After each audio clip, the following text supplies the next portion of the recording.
आज हम चर्चा करेंगे तीसरी इकाई 9 तत्व पर। सर्वप्रथम हमें यह सोचना है कि हमारे जीवन का लक्ष्य क्या है और जीवन का लक्ष्य क्या होना चाहिए। संपूर्ण भारतीय दर्शन को अगर हम दृष्टिपात करते हैं तो हमें यह ज्ञात होता है कि सबका अल्टीमेट गोल, अंतिम लक्ष्य मोक्ष की प्राप्ति है। तो मोक्ष की प्राप्ति कैसे संभव है? इस संदर्भ में जैसे आयुर्वेद शास्त्र में 4 तथ्यों की बात आती है। रोग रोग हेतु, आरोग्य आरोग्य हेतु। उसी प्रकार जैन दर्शन में बंध बंध हेतु, मोक्ष और मोक्ष हेतु, इन 4 तथ्यों में संपूर्ण जैन आचार निहित है। जब तक हम इन 4 तथ्यों को नहीं समझेंगे तब तक हम मोक्ष की प्राप्ति नहीं कर सकते हैं। बौद्ध दर्शन में भी इसी प्रकार दुख दुख हेतु, दुख निरोधगामी मार्ग, इस प्रकार 4 आर्य सत्य की चर्चा मिलती है। क्योंकि हर व्यक्ति इस संसार में दुख से मुक्त होना चाहता है।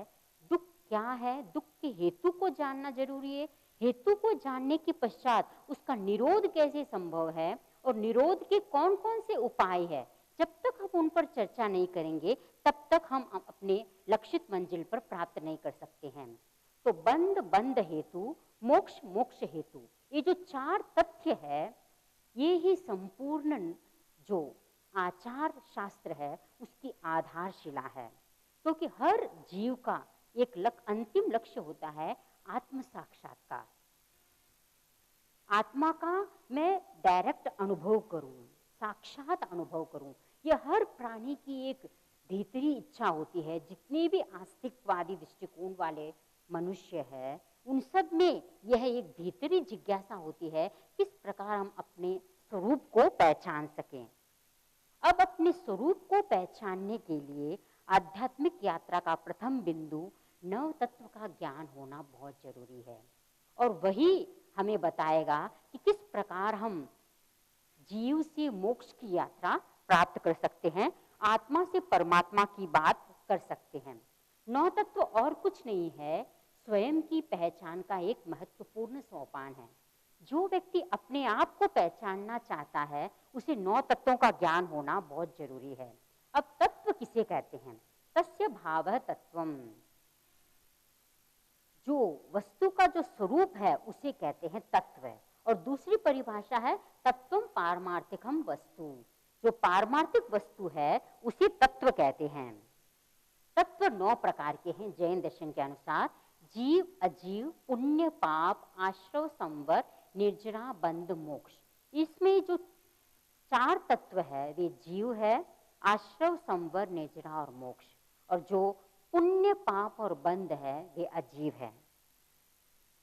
अब 9 तत्व जो है, 9 तत्व में हेय कितने हैं, ज्ञेय कितने हैं और उपादेय कितने हैं? ज्ञेय तो 9 ही है, ज्ञेय अर्थात जानने योग्य। 9 तत्व ही जानने योग्य है। जानू जीव अजीव में पुण्य पाप की बात, आश्रव संवर निर्जरा बंध मोक्ष विख्यात। अब हेय तत्व कौन कौन से हैं? जीव अजीव, पुण्य पाप, आश्रव और बंध। जीव की जो संसारिक अवस्था है वह हेय है और जो मुक्त अवस्था है वह हेय नहीं है। उपादेय कौन कौन से हैं? 3 तत्व है, संवर, निर्जरा और मोक्ष। ग्रहण करने योग्य, स्वीकार करने योग्य। अब हम चर्चा करेंगे जो 9 तत्व है उसमें पहला तत्व है जीव। जीव किसे कहते हैं? वो भोग लक्षणों जीव है, जिसमें उपयोग लक्षण होता है उसे जीव कहते हैं। लेकिन नेमिचंद्राचार्य ने द्रव्य संग्रह में जीव के स्वरूप के बारे में एक सर्वांगीण व्याख्या की एक ही श्लोक में। वह इस प्रकार है, जीवो उपभोगमो अमुत्तिकत्ता सदेह परिमाणो भोक्ता संसारत्तो सिद्धोसो विश्वसोड्डगई।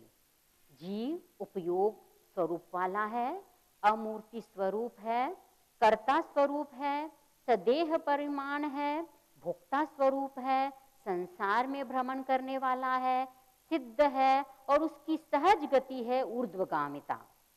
ये है जीव के मूल स्वभाव। पहला है उपयोग स्वरूप। उपभोग लक्षणो जीव। उपयोग अर्थात चेतना व्यापारो उपयोग है। चेतना के व्यापार को, चेतना की प्रवृत्ति को उपयोग कहते हैं। उपयोग कितने प्रकार का है? ज्ञान दर्शनात्मिका, ज्ञानोपयोग, दर्शनोपयोग, ये दो उपयोग है। आत्मा निरंतर ज्ञाता भाव या दृष्टा भाव इसमें परिणमन करती रहती है। तो जो आत्मा का जो मूल स्वरूप है वह ज्ञान दर्शन स्वरूप है। अमूर्ति, जो आत्मा है वह अमूर्त है, उसका कोई रंग रूप रस स्पर्श उसमें नहीं है। चेतना उसका मूल लक्षण है। मूर्त वह है जिसमें स्पर्श रस गंध वर्ण होता है, लेकिन आत्मा अतीन्द्रिय है, वह इंद्रिय का विषय नहीं बनता है, वह रूपी नहीं है, अमूर्त है, अशरीरी है। कर्ता, आत्मा अपने सुख दुख का स्वयं करता है, शुभ अशुभ कर्मों को स्वयं संचित करता है, शुभ अशुभ कर्मों को स्वयं आकृष्ट करता है, इसलिए आत्मा स्वयं करता है। स्वदेह परिमाण, आत्मा की विशेषता है कि संसार में अपने अपने कर्मानुसार जैसा जैसा देह प्राप्त होता है उसी अनुरूप आत्मा संकोच और विस्तार को प्राप्त कर लेती है। अगर चींटी का देह प्राप्त होता है तो चींटी के शरीर में समाहित हो जाती है आत्मा, और जब हाथी के स्वरूप आकार का मोटा आकार वाला शरीर प्राप्त होता है तो आत्मा विस्तृत होकर उसमें समाहित हो जाती है। तो यह आत्मा की एक सहज गुण है, संकोच और विस्तार का स्वभाव। जितने देह तक देह रहता है वहां तक पूरे संपूर्ण शरीर में आत्मा है। भोक्ता, आत्मा स्वयं अपने शुभ अशुभ कर्मों की भोक्ता है, स्वयं उसका अनुभव करने वाली है। जिसने जो कर्म किया है उसका भुगतान भी उसे स्वयं ही करना होता है। संसारत्तो, जब तक आत्मा कर्मों से बद्ध है तब तक वह संसार में रहती है। सिद्धो, जब कर्म से मुक्त हो जाती है, 4 घनघाती और 4 अघाती कर्म का जब संपूर्णतः 8 कर्मों का क्षय हो जाता है उस समय आत्मा सिद्ध बन जाती है। तो आत्मा का जो एक स्वरूप है वह भी सिद्ध स्वरूप है, जहां पर 8 ही गुण जो आत्मा के मूल गुण है, अनंत ज्ञान, अनंत दर्शन, अनंत शक्ति और अनंत आनंद, निरंतराय, अगुरु लघुपन, अमूर्ति आदि जो ये अटल अवगाहन और जो मूल स्वरूप है आत्मा का, उसमें वह स्थित हो जाती है। विश्व सोट गई, जैसे ही आत्मा कर्म से मुक्त होती है तो ऊर्ध्व गति करती है। जैसे दीपक की लौ ऊपर की ओर उठती है, उसी प्रकार जैसे ही आत्मा कर्म से मुक्त होती है तो उसकी गति ऊर्ध्व की ओर होती है। यह है जीव का स्वरूप। जीव की 2 प्रकार है, सिद्ध और संसारी। संसारी किसे कहते हैं? संसारी जीव वे है जो जन्म मरण के चक्रव्यूह में 4 गति में गमनागमन करते हुए सुख दुख का उपभोग करते हैं।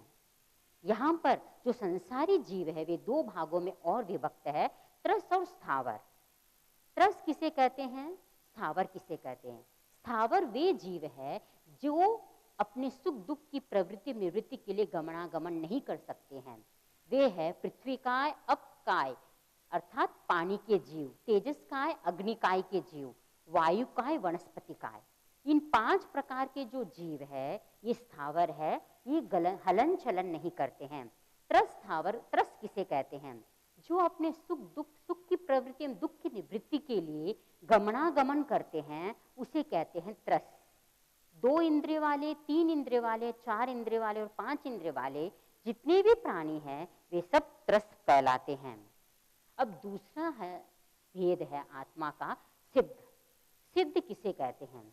जैन दर्शन के अनुसार जो आत्मा संपूर्ण कर्मों का क्षय करके अनंत ज्ञान, अनंत दर्शन, अनंत शक्ति और अनंत आनंद को प्राप्त हो चुकी है वह है सिद्ध आत्मा, जिन्होंने अपने मूल स्वरूप को प्राप्त कर लिया। यह अनंत चतुष्टयी हर समय त्रिकाल में शाश्वत भाव से आत्मा के साथ लगी रहती है, क्योंकि यह आत्मा की स्वाभाविक गुण है। मूल पवित्र आत्मा के अनंत ज्ञान, अनंत दर्शन, अनंत आनंद और अनंत शक्ति, और हर आत्मा इस मूल स्वभाव को प्राप्त कर सकती है। ये भगवान महावीर की महत्वपूर्ण उद्घोषणा है कि हर आत्मा परमात्मा बन सकते हैं, मलिनता से पवित्रता की ओर बढ़ सकती है और पवित्र स्वरूप जो आत्मा का मूल स्वरूप है उसको है अनंत चतुष्टय को।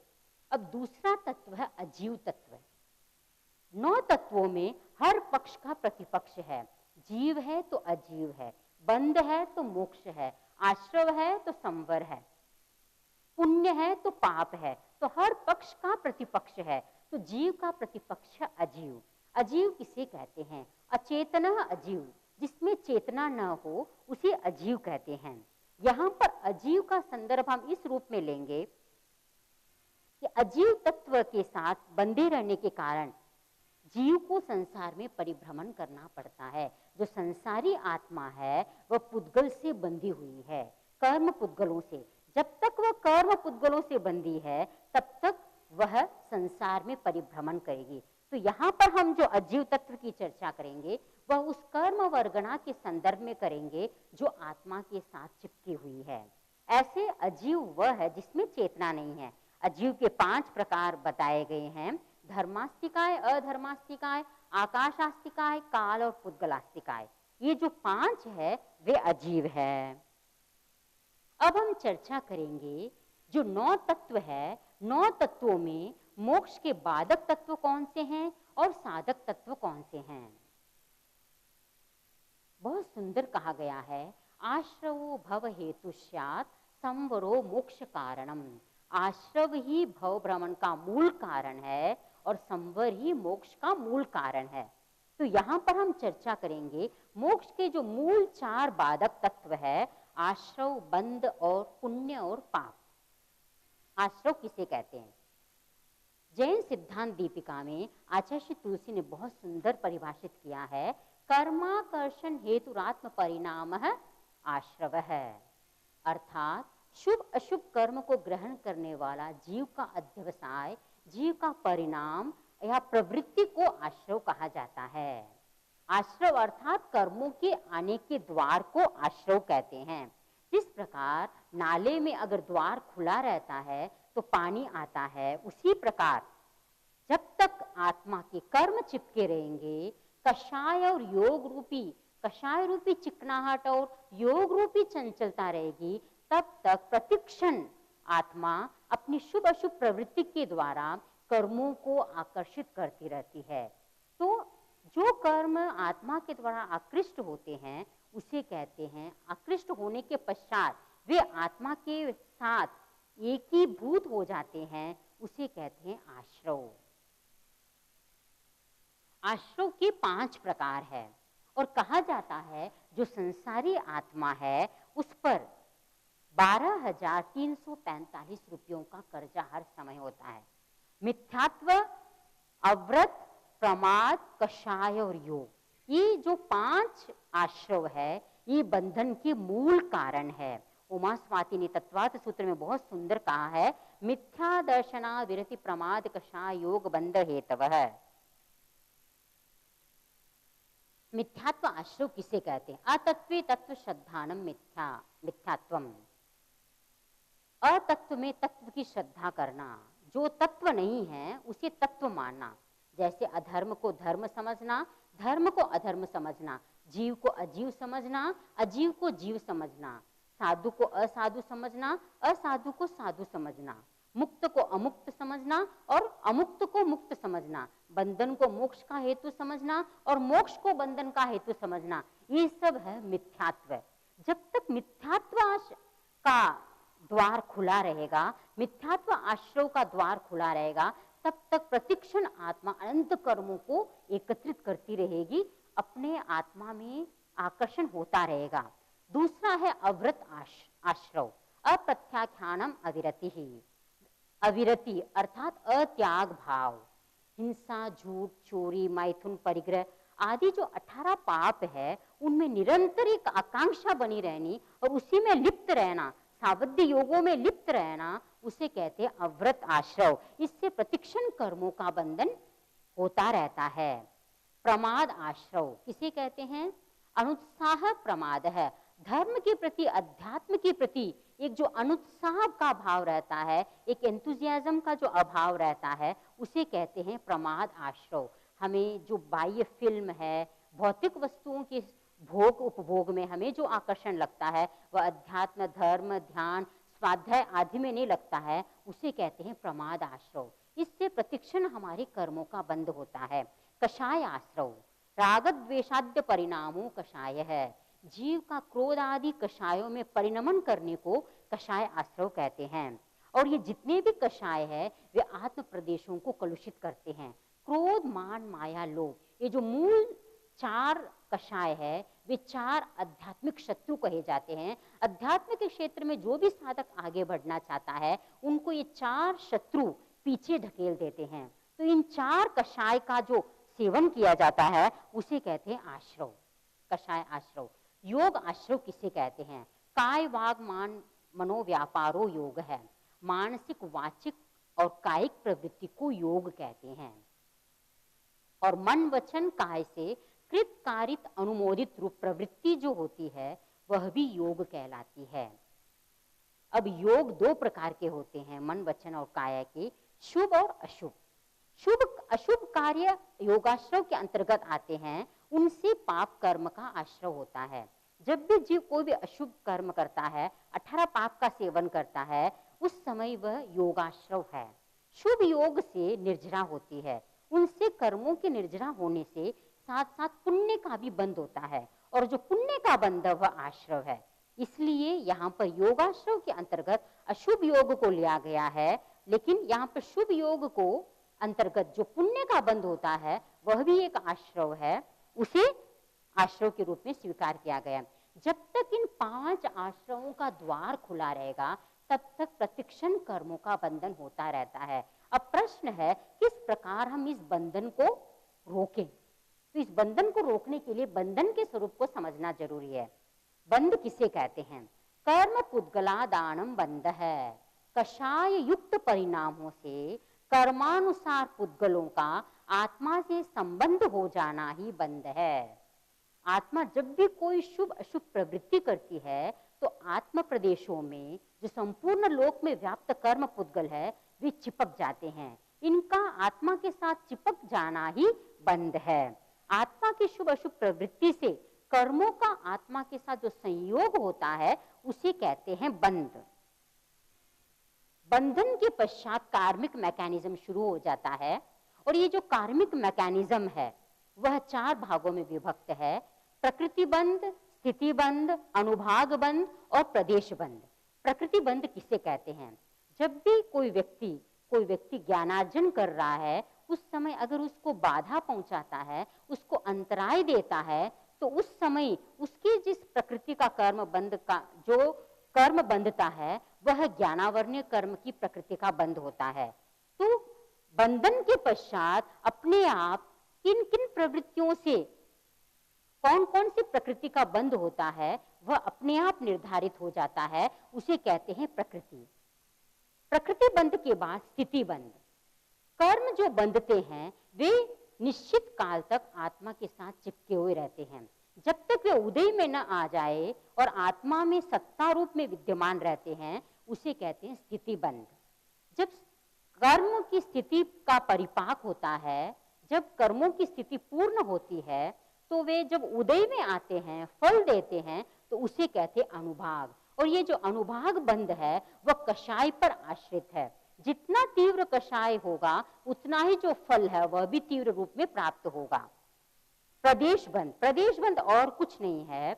जब आत्मा कोई भी शुभ अशुभ प्रवृत्ति करती है तो जो आत्मा के असंख्य प्रदेश है उसमें कर्म पुद्गलों का जो चिपकना है, जो एक प्रदेशों का दल संचय का चिपकना है, वह है प्रदेश बंध।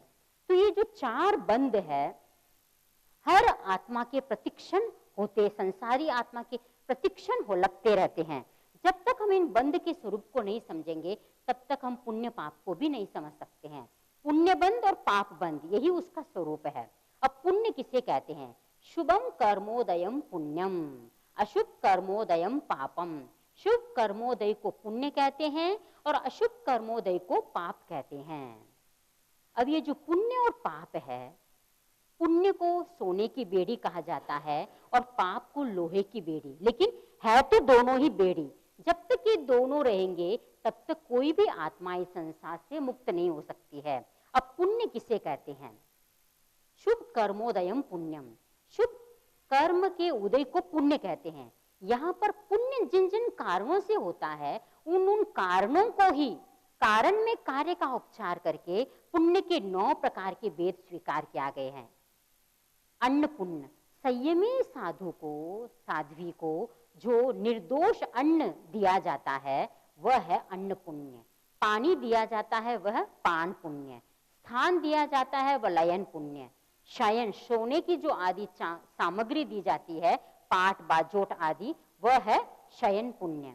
वस्त्र आदि के द्वारा जो संयमी पुरुष को जो सहयोग किया जाता है वह वस्त्र पुण्य। मन पुण्य, मन से उनके प्रति पवित्र भावना जो रखी जाती है, उनके प्रति जो विनय भाव रखा जाता है वह मन पुण्य है। वचन पुण्य, वचन पुण्य, वचन के द्वारा उनका अभिमान करना, उनका बहुमान करना, उनकी प्रशंसा करना, उनका सम्मान करना, यह है वचन पुण्य। काय पुण्य, काया के द्वारा उनको प्रणाम करना, वंदना करना, ये भी एक पुण्य बंध है, काय पुण्य।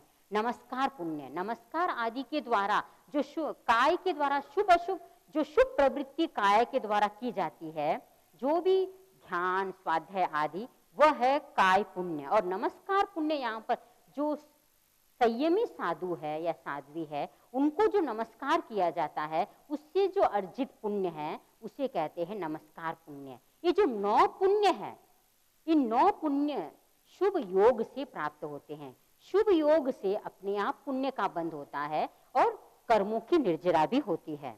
लेकिन बंध तो गौण है, निर्जरा मुख्य है।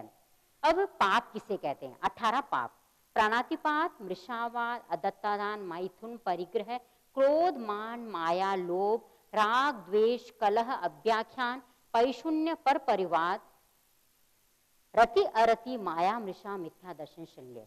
ये जो 18 सावध्य योग है, 18 पापकारी प्रवृत्ति है, जो राग द्वेष युक्त जो भी क्रिया होती है हमारी, इन राग द्वेष युक्त क्रियाओं के द्वारा जो 18 पाप का जो प्रतिक्षण जो सेवन किया जाता है उससे अशुभ कर्म का बंध होता है। जब अशुभ कर्म उदय में आते हैं तब पाप रूप में हमें सामने प्रकट होते हैं और हमें विविध प्रकार के दुख भोगने पड़ते हैं। तो दुख का मूल कारण है 18 पाप।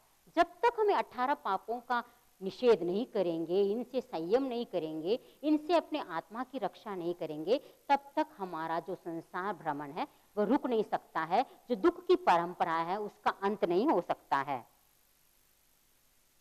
अब है संवरो मोक्ष कारणम।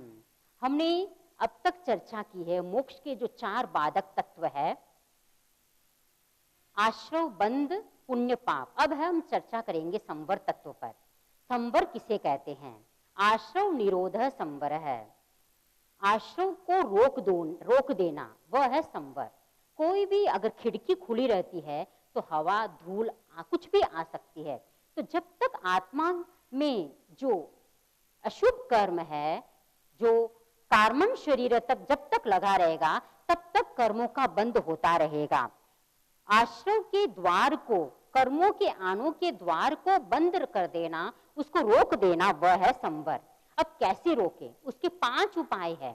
सम्यक्त संवर, व्रत संवर, अप्रमाद संवर और अकषाय संवर और अयोग संवर। सम्यक्त संवर किसे कहते हैं? यथार्थ श्रद्धा सम्यक्त्वम, 9 पदार्थों के प्रति यथार्थ श्रद्धा करना ही सम्यक्त संवर है। और विपरीत श्रद्धा का जो त्याग किया जाता है तब सम्यक्त संवर घटित होता है। और दूसरा है व्रत संवर, सावध्य वृत्ति प्रत्याख्यानम विरति ही।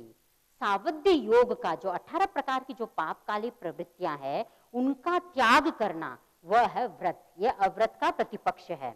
और ये जो सावध्य योग का त्याग है वह 3 करण 3 योग से जो साधु है वह सर्वविरति संवर का प्रयोग करता है, और जो श्रावक है वह देश विरति संवर स्वीकार करता है। अप्रमाद संवर किसे कहते हैं? अध्यात्म लीनता अप्रमाद है। अध्यात्म के प्रति संपूर्ण जागरूकता का नाम है अप्रमाद संवर। ये जो 7वां गुण स्थान है, अप्रमत्त संयत गुण स्थान, इस अवस्था में प्रमाद का बिल्कुल सेवन नहीं किया जाता है, तब अप्रमाद संवर घटित होता है और आत्मा के प्रति उत्साह जागृत होता है और अनुत्साह का क्षय होता है। अकषाय संवर, क्रोधाद्य भावो अकषाय है। क्रोध आदि कषायों का अभाव को अकषाय संवर कहते हैं। यह कषाय संवर का प्रतिपक्षी है। कषाय आत्म प्रदेशों का क्रोध, मान, माया, लोभ से मलिन होना और कषाय का क्षय हो जाना ही अकषाय संवर है। जब 11वें 12वें गुण स्थान में संपूर्ण कषायों का क्षय हो जाता है तब अकषाय संवर घटित होता है। अयोग संवर, अप्रकंपो योग है। अप्रकंप अवस्था को अयोग कहते हैं। 14वें गुण स्थान में मन, वचन, काया पूर्णतः स्थिर हो जाती है। उस समय की जो स्थिति है उसे कहते हैं अयोग संवर। उस समय सावध्य योग का आंशिक या सार्वत्रिक त्याग अयोग संवर नहीं है, यहाँ पर विरत संवर है। सावध्य योग, सावध्य निर्वध्य सर्व प्रवृत्तियों का निरोध अयोग संवर है। कोई भी शुभ अशुभ दोनों प्रवृत्तियों का जब संपूर्णतः निरोध हो जाता है उस समय अप्रकंप अवस्था, अयोग अवस्था प्राप्त होती है और वही सिद्ध और मुक्त अवस्था है 14वें गुण स्थान की। अब जो दूसरा तत्व है मोक्ष का वह है निर्जरा। निर्जरा किसे कहते हैं? संवर और निर्जरा ये दो मोक्ष प्राप्ति के मूल साधन है। संवर के द्वारा हम नए कर्मों के प्रवेश को रोकते हैं और निर्जरा के द्वारा जो पूर्व संचित कर्म है उनको क्षय करने का प्रयास किया जाता है। निर्जरा किसे कहते हैं? तपसा कर्म विच्छेदात्म नैर्मल्यम निर्जरा। तपस्या आदि के द्वारा कर्म का विच्छेद हो जाने पर आत्मा में जो एक निर्मलता की प्राप्ति होती है उसे कहते हैं निर्जरा। कारण में कार्य का उपचार करके तपस्या को भी निर्जरा कहा जाता है। इसीलिए जो निर्जरा के जो 12 भेद है वे तपस्या के ही एक 12 भेद है। कर्मों का पूर्ण विलय मोक्ष है और कर्मों का जो आंशिक विलय है वह निर्जरा है। दोनों में केवल मात्रा भेद है, स्वरूप भेद नहीं। जैसे जल की एक बूंद समुद्र का ही अंश होती है वैसे ही निर्जरा भी मोक्ष का ही एक अंश है। अब निर्जरा की दो प्रकार है, सकाम निर्जरा और अकाम निर्जरा। सकाम निर्जरा किसे कहते हैं? मोक्ष की इच्छा से की जाने वाली हर प्रवृत्ति को से जो शुभ प्रवृत्ति की जाती है उससे होने वाली जो कर्मों का झड़ना है उसे कहते हैं सकाम निर्जरा। अकाम निर्जरा उसे कहते हैं मोक्ष की अभिलाषा के बिना, मोक्ष का लक्ष्य के बिना जो भी प्रवृत्ति सहज की जाती है मिथ्यात्व आदि के द्वारा और सहज जो कष्ट सहन किया जाता है और उससे जो निर्जरा होती है सहज, उसे कहते हैं अकाम निर्जरा। यह अकाम निर्जरा सम्यक्त्व, मिथ्यात्व, भवि अभवि हर जीव के प्रतिक्षण होती रहती है और सकाम निर्जरा उसी के होती है जो सम्यक्त्व होता है और जिसका लक्ष्य होता है मोक्ष की प्राप्ति और मोक्ष प्राप्ति के लक्ष्य बनाकर जो भी प्रवृत्ति की जाती है उससे जो कर्मों की निर्जरा होती है वह है सकाम निर्जरा। अब तप के जो 12 प्रकार है उसको 2 भागों में विभक्त किया गया है, बाह्य तप और आभ्यंतर तप। जो तपस्या की जो निर्जरा के जो 12 भेद है उनको 2 भागों में विभक्त किया गया है। जो बाह्य तप है उसके अंतर्गत अनशन, उनोदरी, भिक्षाचरी, रस परित्याग, कायिक क्लेश, प्रतिसंलीनता, ये जो 6 तप है वे मूलतः बाह्य तप इसीलिए कहे गए हैं क्योंकि ये शरीर सापेक्ष है। शरीर को नियंत्रित करने वाले, मन और इंद्रिय को नियंत्रित करने वाले हैं, इसलिए इनको बाह्य तप कहा गया है। अनशन, उपवास आदि करना, उनोदरी, भूख से कुछ कम खाना, भिक्षाचरी, विविध प्रकार के संकल्प लेकर भिक्षा वृत्ति स्वीकार करना, रस परित्याग, दूध, दही, घी आदि जो विगय है उनका परिवर्जन करना, जो गरिष्ठ और जो रसयुक्त चीजें हैं उनका त्याग करना रस परित्याग है। कायिक क्लेश, विविध आसनों के द्वारा अपने शरीर को साधना के अनुकूल ढालना, वह है कायिक क्लेश। प्रतिसंलीनता, 5 इंद्रिय और मन के विषय जो बाहर की ओर दौड़ रहे हैं उनको अपने भीतर प्रतिष्ठित करना, यह है प्रतिसंलीनता। ये जो 6 प्रकार है वे बाह्य तप के द्वारा हम आत्मा का शोधन करते हैं। क्योंकि हम पानी गर्म करते हैं तो डायरेक्ट पानी को आग पर नहीं रखते हैं, उसके बीच में हम भगोला रखते हैं, पात्र रखते हैं और उसमें पानी डालते हैं। उसी प्रकार जब हम कोई भी कर्मों की निर्जरा करते हैं, पहले शरीर को तपाते हैं फिर आत्मा को तपाते हैं। प्रायश्चित, कोई भी अत्याचार का सेवन हो गया हो उसका जो आलोचना की जाती है वह है प्रायश्चित। बहुमान, गुरु आदि के प्रति जो विनय है वह विनय। साधु साधियों की जो सेवा है वह व्ययावृत्य। शास्त्र का जो अध्ययन है उसे स्वाध्याय, और ध्यान जो मन की एकाग्रता है, आत्मा के शुद्ध स्वभाव में एकाग्र होना, वह ध्यान है। और काया का उत्सर्ग करना, बार बार कायोत्सर्ग करना, ये आभ्यंतर तप है। इनसे कर्मों की अपूर्व निर्जरा होती है। और ध्यान और कायोत्सर्ग, स्वाध्याय, ये ऐसे प्रकार है जो 12 प्रकार के तप निर्जरा के, उसके द्वारा कर्मों की अपूर्व निर्जरा होती है। और अंतिम तत्व है 9 तत्वों में मोक्ष तत्व। मोक्ष किसे कहते हैं? कृत्स्न कर्म क्षयो मोक्ष है। संपूर्ण कर्म का क्षय हो जाना ही मोक्ष है। जब पूर्वबद्ध कर्म नष्ट हो जाते हैं और नए सिरे से कोई भी कर्म का प्रवेश नहीं होता है, उस समय जो स्थिति बनती है उसे कहते हैं मोक्ष। मोक्ष कोई बाहर वस्तु नहीं है, वह आत्मा का मूल स्वरूप है। जब संपूर्ण 8 कर्म क्षय हो जाते हैं संवर और निर्जरा के द्वारा, तब आत्मा अपने शुद्ध स्वरूप में अवस्थित हो जाती है, उसे कहते हैं मोक्ष। और मोक्ष जब आत्मा जैसे मुक्त होती है, तो मुक्त जो आत्मा है वह सिद्ध शिला में पहुंच जाती है। जैसे ही आत्मा कर्मों से हल्की होती है, तो ऊर्ध्वगामी स्वभाव के कारण वह सिद्ध शिला, जो लोक का अग्रभाग है, वहां पर अवस्थित हो जाती है। इस प्रकार जो आत्मा है, जब आत्मा में जो 8 कर्म है क्रमशः जब हटते हैं, ज्ञानावरण, दशनावरणीय, मोहनीय, अंतराय, वेदनीय, नाम, गोत्र, आयुष्य, जब इनका क्षय होता है, संपूर्ण कर्मों का क्षय हो जाना ही मुक्ति अवस्था है। अब ये जो स्वॉट एनालिसिस है, उसमें हम ये देखेंगे किस प्रकार 9 तत्व में स्ट्रेंथ क्या है, जीव, हमारी वीकनेस क्या है, बंध, और हमारी अपॉर्चुनिटी क्या है, संवर और निर्जरा, और हमारे थ्रेट्स क्या है, भय के स्थान कौन से, अजीव, आश्रव, पुण्य और पाप। जब तक हम इनको नहीं समझेंगे तब तक हम मोक्ष को प्राप्त नहीं कर सकते हैं। अब तक हमने सीखा, हमने जाना कि दुख का कारण क्या है, बंध, पुण्य, पाप। दुख क्या है, बंधन, बंधन में रहना, पुण्य और पाप का भोग करना, वही दुख है। दुख का कारण क्या है, आश्रव। दुख मुक्ति के उपाय कौन से हैं, संवर और निर्जरा। और दुख मुक्त अवस्था क्या है, मोक्ष। इस प्रकार हमने देखा कि 9 तत्व में जो 2 तत्व है, संवर और निर्जरा, ये मोक्ष के साधक तत्व है, और आश्रव, बंध, पुण्य, पाप, ये मोक्ष के बाधक तत्व है।